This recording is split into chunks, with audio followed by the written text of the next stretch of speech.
सुनिए जी। हाँ बोलो, क्या कहना चाहती हो? मेरा मन अब इस घर में नहीं लगता जी, और हमेशा मम्मी और पिंकी बस मुझसे कलेशी करते रहते हैं, इसलिए मैं चाहती हूँ कि हम लोग कहीं और रहें। वाह नैना, मम्मी सारे कले... क्या हुआ पिंकी? मम्मी आप यहाँ हाथ पे हाथ धरकर बैठी हैं, आपको पता है भाभी पेट से है। क्या? ये तू क्या बोल रही है पिंकी? अरे तुझे कैसे मालूम? मैंने सुना है मम्मी अपने कानों से, भाभी अपनी मम्मी से बात कर रही थी, बता रही थी कि वो प्रेग्नेंट है। सोचिए मम्मी, अगर एक बार बच्चा हो गया ना तो भाभी को घर से निकालना मुश्किल हो जाएगा, इसलिए आप कुछ कीजिए मम्मी। हाँ पिंकी, कुछ तो करना पड़ेगा। अरे मैं इस कलमुही करमजली के साथ इस घर में बिल्कुल भी नहीं रह सकती, और मैं बिल्कुल बर्दाश्त नहीं कर सकती कि ये मेरे घर में ज्यादा दिन तक रह पाए। वो तो मैंने मजबूरी में तेरे भाई की जिद की वजह से हाँ कह दिया, वरना मैं तो प्रेम विवाह के सख्त खिलाफ थी। हाँ मम्मी, मैंने आपसे पहले ही कहा था कि भैया को आप डांट कर रखिए, लेकिन नहीं, भैया हमेशा अपनी मनमानी करते गए और कर लिया ना उन्होंने लव मैरिज। हाँ पिंकी, इसी बात का तो मुझे बहुत दुख है, तू चिंता मत कर, मैं कुछ भी करूंगी, लेकिन इसे तो घर से निकाल कर ही रहूंगी, और मैं अपनी पसंद की लड़की से अपने बेटे की शादी करूंगी। लेकिन हमें क्या मालूम भाई को कौन सा महीना चल रहा है। आप उसकी चिंता मत कीजिए, मैं मालूम कर लूंगी, बस आप कुछ उपाय सोचिए जिससे भाभी को बच्चा ना हो पाए। ठीक है पिंकी, बस तू पता कर कौन सा महीना चल रहा है तेरी भाभी को। ठीक है माँ। ये है गायत्री देवी का परिवार। गायत्री देवी के परिवार में गायत्री देवी, उनके पति, उनकी एक बेटी पिंकी और उनका एक बड़ा बेटा शेखर रहता है। और शेखर ने अपने माँ बाप के मना करते हुए भी अपने पसंद की लड़की नैना से लव मैरिज की है। नैना जल्दी से मेरा लंच तैयार कर दो, मुझे आज ऑफिस जल्दी जाना है। हाँ जी, मैं तो आपका लंच तैयार कर दूंगी, लेकिन उससे पहले मुझे आपको एक खुशखबरी देनी है। अच्छा बताओ जरा, क्या खुशखबरी है? यही जी कि आप पापा बनने वाले हैं। सच में नैना? हाँ जी। फिर तो क्या बात है, सच में तुमने मुझे बहुत बड़ी खुशी दी है, तो आज मैं ऑफिस कैंसिल करता हूँ। ये क्या बात हुई? आपको ऑफिस कैंसिल नहीं करना चाहिए, अब तो आपको ज्यादा मेहनत करनी चाहिए। अब तो हम 2 नहीं, अब 3 होने वाले हैं। अच्छा ठीक है, ये बताओ मैं तुम्हारे लिए खाने में क्या लेकर आऊंगा शाम को? मुझे कुछ तीखा चटपटा खाने का मन करता है जी। अच्छा ठीक है, ले आऊंगा। क्या तुमने मम्मी पापा को बताई ये बात? नहीं जी, मुझे तो कल ही पता चला है, पूरा 1 महीना हो जाने दीजिए ना, उसके बाद मैं मम्मी जी को बता दूंगी। अच्छा ठीक है। अच्छा, तो अभी 1 महीना भी नहीं हुआ है। बहुत ज्यादा खुशी मना रही है दोनों, इन दोनों की खुशी अब ज्यादा दिन मैं रहने नहीं दूंगी। ठीक है नैना, मैं ऑफिस जाता हूँ। अरे लंच लिए भी नहीं जा रहे हो क्या? आज तो मैं अपनी खुशियों से ही अपना पेट भर लूंगा, खाने की क्या जरूरत है? अरे सुनिए तो। नहीं, अब हम शाम को मिलेंगे कुछ चटपटा और तीखा खाने के साथ। क्या हुआ पिंकी, पता चला क्या तुझे? हाँ मम्मी, अभी तो 1 महीना भी पूरा नहीं हुआ है। अच्छा, तब तो हमारे लिए काम और ज्यादा आसान हो गया। मुझे मालूम है इस करमजली को मुझे क्या खिलाना होगा। ठीक है माँ। अच्छा सुनो पिंकी, जैसे ही ये करमजली खाना बनाकर रसोई से बाहर निकले तो तुम इसके बनाए हुए खाने सब्जी में जानबूझकर नमक और मिर्ची ज्यादा डाल देना, और आज तुम्हारे पापा को ज्यादा गुस्सा आना चाहिए। ठीक है मम्मी, इतने दिनों से तो यही सब कर रही हूँ मैं, फिर भी पापा कुछ नहीं कहते भाभी को, चुपचाप खाना खा लेते हैं। अरे तू आज ज्यादा डालना, जिससे तेरे पापा को आज गुस्सा आ ही जाए। ठीक है मम्मी। आज तो मैंने सारा खाना इन्हीं की पसंद का बनाया है, लगभग किचन का काम तो खत्म हो ही गया, चल कर थोड़ी देर आराम कर लेती हूँ। बड़ी उछल रही है खुशी से। मैं जब जब इस नैना को खुश देखती हूँ ना, मेरी जैसे तन बदन में आग लग जाती है। अभी मैं मुट्ठी भर नमक और मिर्ची डाल देती हूँ इसके बनाए हुए खाने में। इस तरह से नैना की ननद पिंकी जानबूझकर नैना के बनाए हुए खाने में नमक और मिर्ची डाल देती है, ताकि जैसे ही सब लोग खाना खाएं, सब लोग नैना के ऊपर बहुत गुस्सा करें। तू तू तू तू, ये खाने को तो चक्कर देखो, ये कैसा खाना बनाया है इस नैना ने। अरे ऐसे खाने को तो जानवर भी ना खाए। हाँ, खाने में नमक मिर्ची तो ज्यादा है, लेकिन तुम ऐसा मत बोलो, हो जाती है कभी कभी गलतियाँ। आपने ही तो इसे सर पर चढ़ा रखा है। अरे कुछ भी बना कर दे और क्या हम खा ले चुपचाप? हम जानवर नहीं है, नहीं खा सकते हम ऐसा खाना। हाँ मम्मी, और आज मैंने भाभी को चाय बनाने कहा तो उन्होंने जानबूझकर इतनी सारी चाय पत्ती डाल दी थी कि चाय पूरा कड़ू था, जिसे ना मैं पी पाई और ना ही मेरी सहेलियां। और पता है भाभी की वजह से मेरी सहेलियों ने मुझे कितना सुनाया कि तेरी भाभी को चाय बनाते भी नहीं आता। क्या हुआ मम्मी जी, क्यों चिल्ला रहे हो आप लोग? अब देखो ना, ये तो ऐसी भोली भाली बनकर आकर खड़ी हो गई है। अरे तुम्हें हम इंसान लगते हैं या जानवर? जानवर भी ना खाए ऐसा खाना, खाकर देखो तुमने क्या बनाया है। लेकिन मम्मी जी, मैंने सब कुछ अच्छे से बनाया है, और मैंने तो खुद चक्कर भी देखा था। बोलिए ना जी, आप चुप क्यों है? बताइए क्या बनाया है इसने? हाँ बहू, खाने में नमक मिर्ची बहुत ज्यादा है, ये खाना नहीं खा पाएंगे हम लोग। समझ में नहीं आ रहा है पापा जी, मैंने तो बहुत अच्छे से बनाया था और चक्कर भी देखा था। देखो ना माँ, कितना झूठ बोल रही है ये भाभी, कि कहती है कि खुद चक्कर देखा था। अरे खुद चक्कर देखा था तो क्या हमने आपका बनाया हुआ खाना खराब कर दिया? हम तो रसोई में जाते भी नहीं है। अरे जब से आई है ना इस घर में, हम 2 वक्त की रोटी भी चैन से नहीं खा सकते। हाँ माँ, पूरा ध्यान तो भाभी के मोबाइल पे रहता है, जब देखो तब अपनी माँ और अपनी सहेलियों से ही बात करते रहती है। क्या हो गया माँ, क्यों इतना हल्ला हो रहा है आज घर में? अरे पूछना अपनी पत्नी से। अरे तेरी पत्नी तो हमें इंसान ही नहीं समझती, ये चाहती है कि कुछ भी उल्टा सीधा खिलाकर जल्दी से इन्हें मार डालो। अरे इसलिए कहती थी बेटा मत कर लो मैरिज, माँ बाप की पसंद की लड़की से शादी करता तो आज हमारे घर में भी सुख शांति होती। अरे रहने दो गायत्री, हो जाती है गलती। अरे एक दिन हो तो गलती समझ में आए, ये तो रोज रोज ऐसा ही करती है। आप बताइए ना, क्या आप इसके आने के बाद कभी पेट भर खाना खा पाए हैं? मैंने समझा दिया ना बहू को, तुम भी थोड़ा धीरज धरो। ये क्या है नैना, क्यों अच्छे से खाना नहीं बनाती हो तुम? नहीं जी, मैंने तो सब कुछ अच्छे से ही बनाया था, और मैंने तो चक्कर भी देखा था। देख अब इसकी साजिश। अरे ये माँ बेटे को दूर करना चाहती है, ये हमारे खिलाफ भड़काती है तुझे, और तेरे ऑफिस से आने के बाद ऐसा दिखाती है जैसे हमने इसके ऊपर बहुत अत्याचार किया है, लेकिन तेरे ऑफिस जाते ही इसके सुर बदल जाते हैं। मुझे माफ कर दीजिए मम्मी जी, मैं भी आप लोगों के लिए दूसरा खाना बना बना देती हूँ। रहने दे, वरना पता चले किसी दिन हमें जहर ही घोल कर दे देगी तू। जब तक हमारे हाथ पैर चल रहे हैं हम खुद अपना खाना बनाकर खा लेंगे, तू हमारी चिंता मत कर, तू बस अपनी चिंता कर। चल पिंकी, हम लोग अपना खाना खुद बनाकर खा लेंगे।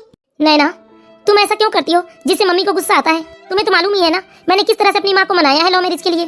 लेकिन मेरी बात मानिए आप, मैंने सच में खाना खुद बनाकर चखा था, तब तो खाने में नमक मिर्ची बिल्कुल नहीं था। बस करो नैना, अब तो तुम झूठ भी बोलने लगी हो।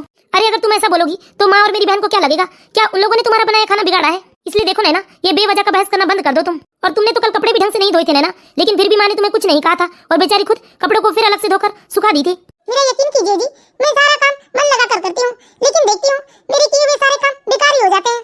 ठीक है नैना, मैं एक बार फिर तुम्हें मौका देता हूँ, लेकिन देखो मैं तुमसे विनती करता हूँ कि मैंने एक बार तो अपनी माँ का दिल दुखा ही चुका हूँ अपनी मर्जी से शादी करके, लेकिन बस मैं तुमसे यही चाहता हूँ कि हर हाल में बस तुम मेरी माँ को खुश रखो, क्योंकि अब मेरी हिम्मत नहीं है कि मैं अब अपनी माँ के खिलाफ जा पाऊँ। ठीक है जी, मैं चाहे जितनी भी कोशिश कर लूं, लेकिन मम्मी और पिंकी कभी मुझसे खुश नहीं होते। मुझे इन लोगों का प्यार तो नहीं मिलता, बल्कि इनसे हर जगह बस उपेक्षा ही मिली है। मुझे तो यही लगता है कि मैं इन लोगों की पसंद नहीं हूँ, इसलिए शायद ये लोग मुझे कभी स्वीकार नहीं करेंगे, क्योंकि हर समय बस मेरे काम में ये लोग नुक्स ही निकालते रहते हैं। देखा मम्मी मेरा कमाल? हाँ बेटा, बस ऐसा ही कुछ करते रहो तुम। अरे हमें कुछ भी करके ना बस इस नैना को ना तेरे भाई की नजरों से गिराना है। अब बस एक सबसे बड़ा काम करना है हमें। क्या मम्मी? अरे मुझे एक जड़ी बूटी का पता चला है, वो मैं तेरी भाभी के खाने में मिला दूंगी। बस तू कैसे भी करके ना अपनी भाभी को वो खिला देना, फिर देखना कैसे उसकी खुशी छूमंतर हो जाती है कि वो माँ बनने वाली है। बस इतना करने से कुछ नहीं होगा मम्मी, हमें कुछ ऐसा दिखाना होगा जिससे भैया को लगे कि ये सब भाभी की गलती से हुआ है। फिर देखिए भैया को कितना गुस्सा आएगा भाभी के ऊपर। अच्छा ठीक है। क्या मम्मी, मैंने अपना दुख बांटने के लिए आपको फोन किया है, आप भी मुझे सुनाए जा रहे हैं। आप हमेशा ये क्यों सोचते हैं मम्मी कि लव मैरिज है इसलिए मेरी ससुराल में समस्या है? क्या अरेंज मैरिज वाली लड़कियों की ससुराल में कोई समस्या नहीं होती मम्मी? अरे हम तेरे ससुराल वालों को दो बात बोल भी नहीं सकते ना, क्योंकि तुमने तो अपनी मर्जी से शादी की है। अगर हमारी मर्जी होती, हमारी पसंद का लड़का होता, तो हम जाकर उसके परिवार वालों को दो शब्द बोलते। तुमने तो हमारे कुछ बोलने के लिए जगह रखा ही नहीं है। ठीक है मम्मी, फोन रखती हूँ मैं। अपना ध्यान रखना बेटा। मुझे बहुत दुख होता है, मेरी फूल सी बच्ची ससुराल में कितना दुख उठा रही है, लेकिन क्या करूँ, मजबूर हूँ, कुछ नहीं कर सकती मैं। अगर नैना ने हमारी बात मानी होती तो आज उसके जीवन में इतना दुख ना होता। समझ में नहीं आता मैं क्या करूँ, मैं कितनी अकेली हो गई हूँ। ना मम्मी मेरी बात सुनती है और ना ही अब ये सुनते हैं मेरी बात। अरे मैं अपनी सफाई भी किसी को नहीं दे सकती यहाँ। सुनो पिंकी बेटा, इस चटनी में ना मैंने वो जड़ी बूटी पीस कर मिला दी है। इसे देखते ही तुम्हारी भाभी ललचने लगेगी, कहेगी उसे भी खाना है कुछ तीखा चटपटा। तो तुम अपनी भाभी को खाने देना चटनी और समोसा, और तुम भी खा लेना, तुम्हें कुछ नहीं होगा। लेकिन हाँ, ये खाते ही तुम्हारी भाभी पर बहुत जल्दी असर होगा। हाँ ठीक है मम्मी, अब आप यहाँ से चली जाइए, वरना आपको देखकर शायद भाभी को शक हो जाएगा। इस तरह से गायत्री देवी अपनी बहू के खिलाफ साजिश रचती है, क्योंकि वो नहीं चाहती कि उसकी बहू को कोई संतान हो। यदि संतान हो जाएगी तो बहू को घर से निकालना मुश्किल हो जाएगा। वाह कितना तीखा और चटपटा है, मजा ही आ गया। क्या खा रही हो पिंकी? मैं तो समोसे खा रही हूँ भाभी, बहुत ही टेस्टी है। अच्छा, क्या मैं एक समोसा ले लूँ? ठीक है, लेकिन एक से ज्यादा नहीं दूंगी मैं आपको। अच्छा ठीक है, मैं एक ही खा लेती हूँ। अरे लेकिन आप चटनी के साथ खाओगे तभी तो टेस्टी लगेगा। अरे समोसे तो मुझे इतने पसंद है पिंकी कि मैं बिना चटनी के ही खा लेती हूँ, लेकिन चटनी के साथ खाओगे तो आपको ज्यादा मजा आएगा, क्योंकि चटनी बहुत ही चटपटा और तीखा है। अच्छा, तो फिर मैं थोड़ी चटनी ले ही लेती हूँ।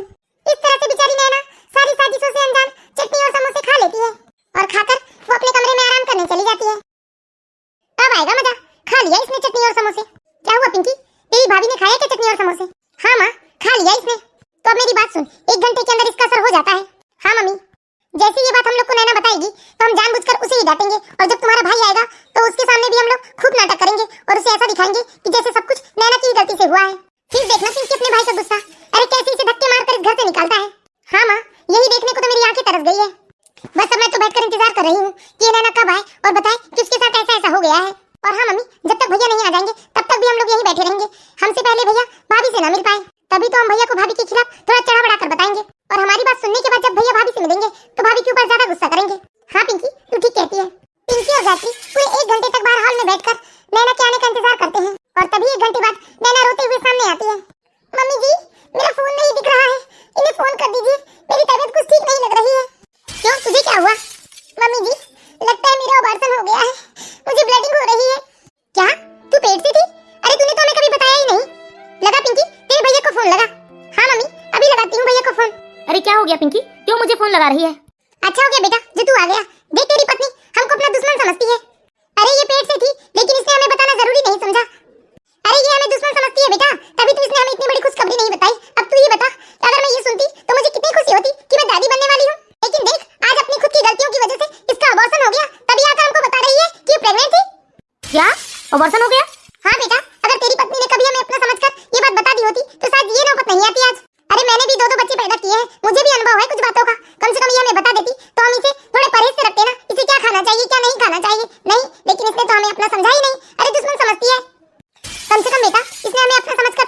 लिया होता तो हम इसको डॉक्टर के पास लेकर गए होते और इसे हम परिच का खाना पीना खिलाते, इसे कैसे उठना बैठना चाहिए ये सारी बात इसे सिखाते।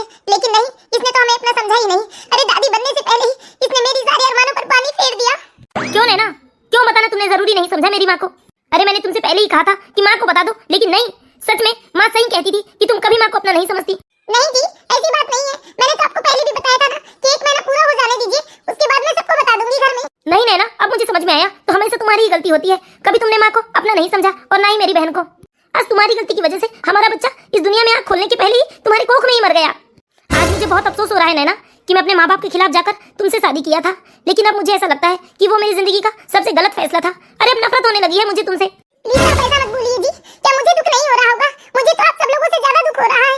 लेकिन ये दुख भी तुम सिर्फ अपनी गलती की वजह से भोग रही हो। मेरी बात तो सुनिए जी। अब कोई सफाई नहीं सुनूंगा मैं तुम्हारी।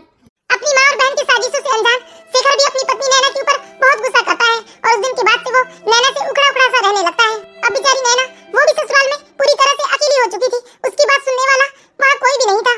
और अब तो नैना की सास और ननद की हिम्मत और बढ़ चुकी थी। वो दिन के दिन नैना पर अत्याचार करने लगे थे। समझ में नहीं आता कहाँ जाऊँ, क्या करूँ। अब तो ऐसा लगने लगा है कि इस दुनिया में मेरा कोई है ही नहीं।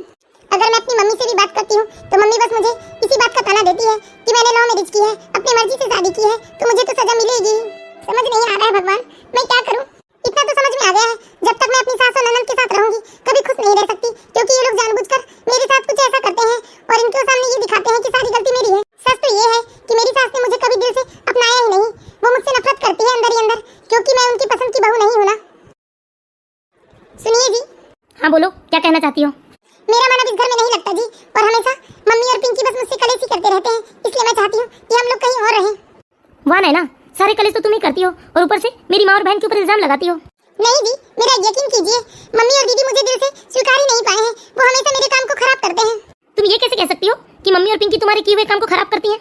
हाँ जी, मैंने एक दिन पिंकी को किचन में नमक डालते देख लिया था मेरे बनाए हुए खाने पे। थोड़ी तो शर्म कर लो नैना, बेशर्मी की भी हद होती है। अब जब तुम्हारी गलतियां सामने आ गई तो तुम मेरी बहन के ऊपर इल्जाम लगा रही हो। प्लीज मेरा यकीन कीजिए जी।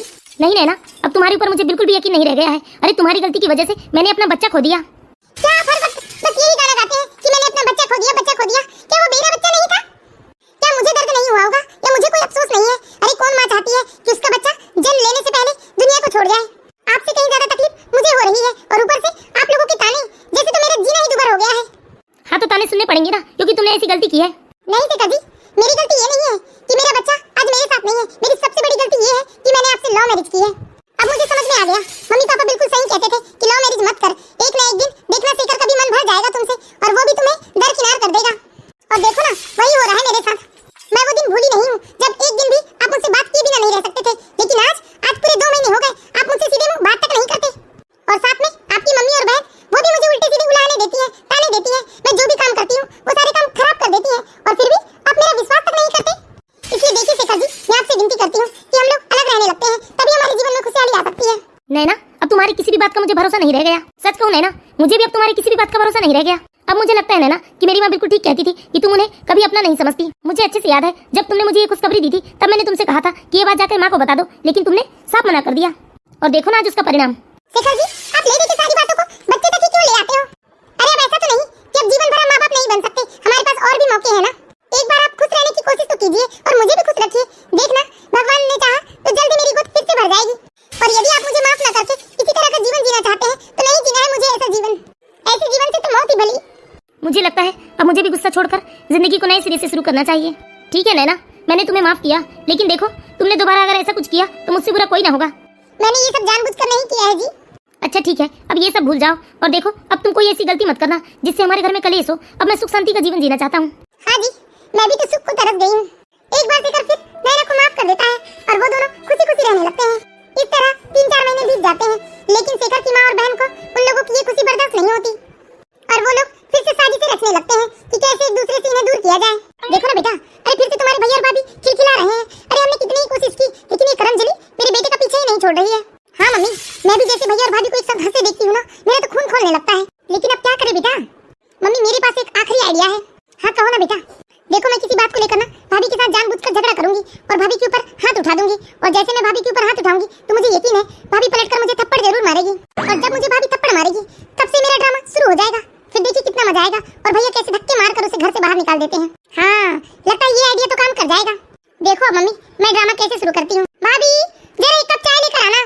ठीक है पिंकी, अभी लाई। लो पिंकी, चाय पी लो। छी, ये कितना गंदा चाय बनाया है आपने। ये क्या बोल रही हो पिंकी, इसमें गंदा क्या है? मैं तो रोज जैसे चाय बनाती हूँ वैसे ही बनाई हूँ। लगता है तुम्हारी माँ ने तुम्हें चाय बनाना नहीं सिखाया है। पिंकी, ये क्या बदतमीजी है? अरे छोटे बड़े का लिहाज भूल गई हो क्या? अब ये आई है मेरी बेटी को लिहाज सिखाने। अरे तुझे कितना लिहाज है? अगर लिहाज होता तो अपने मनपसंद का दूल्हा नहीं ढूंढ लेती। ये क्या बोल रहे हो मम्मी जी आप? अरे अपनी बेटी की बदतमीजियों के लिए उसे डांटना चाहिए, तो आप उल्टा मुझे ही बोल रही हैं। अरे किसको बदतमीज बोल रही है? बदतमीज होगी तू। ये क्या तू तड़ाक कर रही है पिंकी? सही बोल रहे हो आप, तू तड़ाक नहीं, आपको तो चाटा जलना चाहिए। ये क्या, तुम्हारी इतनी हिम्मत, अपनी बड़ी भाभी को चाटा मारा तुमने? अरे बाप रे, कोई बचाओ, मार डाला मेरी बेटी को। अरे मार डाला रे, मेरी बेटी को मार डाला रे इस करमजली ने। पिंकी उठो बेटा, क्या हो गया तुम्हें? क्या हो गया? मेरी पिंकी को मार डाला रे। मम्मी जी आप बेकार में तमाशा मत कीजिए, मैंने इतने जोर से नहीं मारा है उसे। क्या हो गया माँ, क्यों चीख रहे हो आप? बेटा मैं तेरे हाथ पैर जोड़ती हूँ, अरे तू हमें अलग कर दे बेटा, वरना किसी दिन तेरी पत्नी जान ले लेगी हम दोनों माँ बेटी की। लेकिन हुआ क्या है माँ? देखना बेटा, तेरी बहन पिंकी बेहोश हो गई है, इतने जोर से चाटा मारा है तेरी पत्नी ने। पिंकी उठ बेटा। माँ, माँ मेरे सिर में दर्द हो रहा है। मेरी क्या गलती है भाभी, जो इतने जोर से आपने मुझे चाटा मार दिया? मैंने तो आपसे बस इतना कहा ना कि चाय अच्छी नहीं बनी है। पिंकी झूठ मत बोलो, पहले तुमने मुझ पर हाथ उठाया है, इसलिए जवाब में मैंने तुम पर हाथ उठाया है। मुझे तुमसे ये उम्मीद नहीं थी नैना, अब बहुत हुआ नैना, अब मैं ये सब बिल्कुल भी सहन नहीं कर सकता। इसलिए मैं तुमसे हाथ जोड़कर विनती करता हूँ कि तुम यहाँ से चली जाओ। मेरी बात तो सुनिए जी आप। मुझे कुछ नहीं सुनना। नहीं सुनना आपको मेरी कोई बात? बिल्कुल भी नहीं, तुम चली जाओ। ठीक है, यदि आप ऐसा ही चाहते हैं तो जा रही हूँ मैं, अब लौटकर कभी नहीं आऊंगी। हाँ जल्दी दूर हो जाओ मेरी नजरों से। अरे जितनी देर तक तुम मुझे दिखती रहोगी ना, मुझे और ज्यादा गुस्सा आने लगेगा और मुझसे कुछ उल्टा सीधा हो जाए, इससे पहले तुम चली जाओ यहाँ से। नहीं भैया, रहने दीजिए ना, भाभी को क्यों निकालते हो घर से? हमें ही निकाल दीजिए। इतने भी निर्दयी मत बनो शेखर जी, जब तुम्हें सच्चाई का पता चलेगा ना तब तुम बहुत रोगे। मुझे कोई सच्चाई नहीं जानना है, मैंने तुम्हें आखिरी मौका दिया था, लेकिन तुम अपनी हरकतों से बाज नहीं आई नैना, इसलिए मैं तुमसे हाथ जोड़कर विनती करता हूँ, दफा हो जाओ मेरे घर से, और हो सके तो जिंदगी में कभी हमारा सामना ना हो। ठीक है जी, कभी लौटकर नहीं आऊंगी मैं। इस तरह नैना गुस्से से अपना ससुराल छोड़कर मायके चली जाती है। पापा। क्या हुआ नैना, तुम ऐसी हालत में कैसे चली आई? पापा मैं हमेशा के लिए अपना ससुराल छोड़कर अपने मायके आ गई हूँ। मैंने तो तुमसे पहले ही कहा था नैना कि वो लड़का और उसका परिवार तुम्हारे लायक नहीं है, लेकिन उस वक्त तो तुम्हारे ऊपर रिस्क का भूत चढ़ा हुआ था, अब भुगतो। क्या पापा, आपकी बेटी का घर टूट गया और अभी भी आप वही बात लिए बैठे हो? पापा मैंने आपको 2-3 बार फोन भी किया कि यहाँ कुछ ठीक नहीं चल रहा है, आप एक बार आकर इनको और उनके परिवार वालों को समझा दो, लेकिन आप नहीं आए ना पापा, शायद इसलिए कि मैंने अपनी पसंद के लड़के से शादी की है। आप तो शायद इसी इंतजार में बैठे थे पापा कि मैं कब रोते हुए आऊं, और आप मुझसे यही कहते ना पापा कि मुझे इश्क का भूत चढ़ा था, अब मैं भुगतूं? क्यों पापा, यदि मैं आपकी पसंद के लड़के से शादी करती तब आप रिश्ते को बचाने की कोशिश करते ना, और कोशिश इसलिए करते ना पापा आप कि कहीं आप गलत सिद्ध ना हो जाए। यही तो मेरे साथ हुआ है पापा शेखर के परिवार में। शेखर के परिवार वालों ने तो बस रिश्ता तोड़ने में अपनी सारी शक्ति लगा दी ताकि हम दोनों का रिश्ता टूटे और जमाने को एक सीख मिल जाए कि प्रेम विवाह गलत है। मानती हूँ पापा, हाँ हमने प्रेम किया था, लेकिन शादी तो हमने सब कुछ साथ रखकर किया ना। फिर आप लोगों की सोच ऐसी क्यों है पापा? बस यही सोच कर रहो बेटा यहाँ कि जो हुआ अच्छे के लिए हुआ। इस तरह नैना के पिता उसे थोड़ी देर तक तो उसके प्रेम विवाह को लेकर सुनाते हैं, उसके बाद फिर वो अपनी बेटी को अपना लेते हैं और उसे हिदायत देते हैं कि वो अब अपना ससुराल भूल जाए, और इसी तरह से धीरे धीरे दिन बीतने लगते हैं और नैना बेचारी हमेशा निराश ही रहने लगती है। लेकिन उसकी एक सहेली ने उसे एक दिन सलाह दिया कि वो ऐसे अकेले रहेगी तो वो कुछ नहीं कर पाएगी और बस उन्हीं चीजों में उलझी रहेगी, इसीलिए इन सब से निकलना है तो उसे कुछ बच्चों को लेकर ट्यूशन पढ़ाना चाहिए। फिर क्या था, नैना अपनी सहेली की बात मान लेती है और बच्चों के साथ समय बीतने लगता है उसका। ये पिंकी कहाँ गई है सुबह से? शेखर के ऑफिस जाने का टाइम भी हो रहा है और पिंकी ने अभी तक लंच भी नहीं बनाया है। क्या हो गया माँ? बेटा पिंकी, तेरे भैया के ऑफिस जाने का टाइम हो गया है और तूने अभी तक लंच भी नहीं बनाया है। मम्मी पूरे 4 महीनों से मैं ही लंच बनाकर दे रही हूँ भैया को, अब तो मुझसे जल्दी उठकर ये लंच बनाने वाला काम नहीं होता। अब आप भैया से कहिए ना कि वो दूसरी शादी कर ले। हाँ बेटा, वैसे ये सही मौका है, इतने दिन हो गए हैं उस करमजली को गए, अब तक तो तेरा भाई भूल भी गया होगा उसको। मैं आज ही शेखर से बात करती हूँ। क्या हो गया माँ, क्या बात करनी है आपको मुझसे? बेटा शेखर, तू कब तक ऐसे अकेले रहेगा? मैं तो कहती हूँ अब तू दूसरी शादी कर ले जल्दी से। अब तो वो करमजली भी अपने जीवन में आगे बढ़ गई होगी बेटा, क्यों तू उसकी यादें लेकर बैठा है? भूल जा अब तू उसे। नहीं मम्मी, मैं नहीं करना चाहता शादी। बेटा एक बार मेरे बारे में भी तो सोच, मैं बुढ़िया कब तक तुझे साथ दूंगी, और आज नहीं तो कल पिंकी की भी तो हमें शादी करना है ना। मैं आपकी सेवा करूंगा माँ, लेकिन देखो मैं आपसे विनती करता हूँ, आप मुझे दूसरी शादी के बारे में ना ही कहे तो बेहतर होगा। अरे उस करमजली की वजह से आज मेरी बेटी की हालत ऐसी है, लेकिन मैं भी कहाँ चुप बैठने वाली हूँ, मैं तो इसकी दूसरी शादी करा कर ही मानूंगी।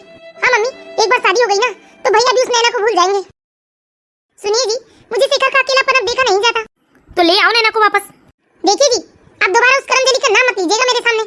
अरे उस करमजली की वजह से ही तो मेरी बेटी की हालत ऐसी है, और उसे अब मैं दोबारा इस घर में कदापि ना आने दूंगी। अरे मेरी बेटी की शादी जो ठीक लगे तुम वो करो। कैसे पिता है आप? अरे अपने बेटे के बारे में सोचते क्यों नहीं कुछ? मैं कुछ अच्छा सोच भी लूंगा तो तुम कहाँ मेरी चलने दोगी? आप नहीं सोचते तो मत सोचिए, मैं हूँ उसकी माँ, मैं सोचूंगी इसके लिए कुछ अच्छा। इस तरह धीरे धीरे दिन बीतने लगते हैं और गायत्री देवी अपने बेटे के लिए अच्छी लड़की की तलाश में लगी रहती है। मम्मी अब क्या करें, भैया तो शादी के लिए तैयार ही नहीं हो रहे हैं।